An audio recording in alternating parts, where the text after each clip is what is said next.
relative to the trigger on the formation of ALung, first of all, I'm not the founder of ALung. I came to ALung following the acquisition of my prior company, Renal Solutions. So ALung and Renal Solutions coexisted actually. They started about the same time. After I sold Renal Solutions, I was asked to come on the board of ALung and then ultimately to become the CEO of ALung and to help raise money for ALung. And but I know the history very well, and the impetus for the founding of ALung was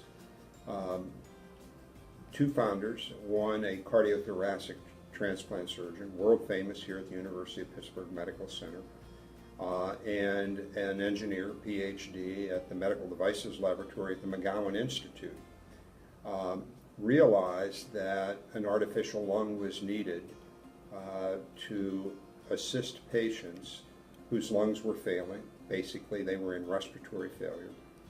And this device was to bridge them back to recovery. And so the company was actually founded in the late 90s, 1997, 1998. We joke a bit about the fact that ALung is probably the oldest startup company in Pittsburgh, now over 20 years old.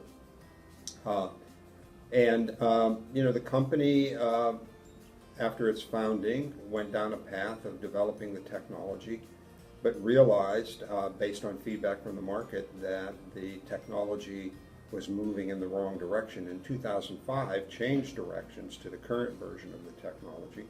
I then joined the company in late 2009 and have been here ever since. The technology is basically an artificial lung. It sits outside the body and does about 50% of the work of the native lung. We're approved in 35 countries outside the U.S., so it's being used every day in Europe, primarily France, the UK, and Germany. And we are just about to embark on a major clinical trial here in the United States for FDA approval.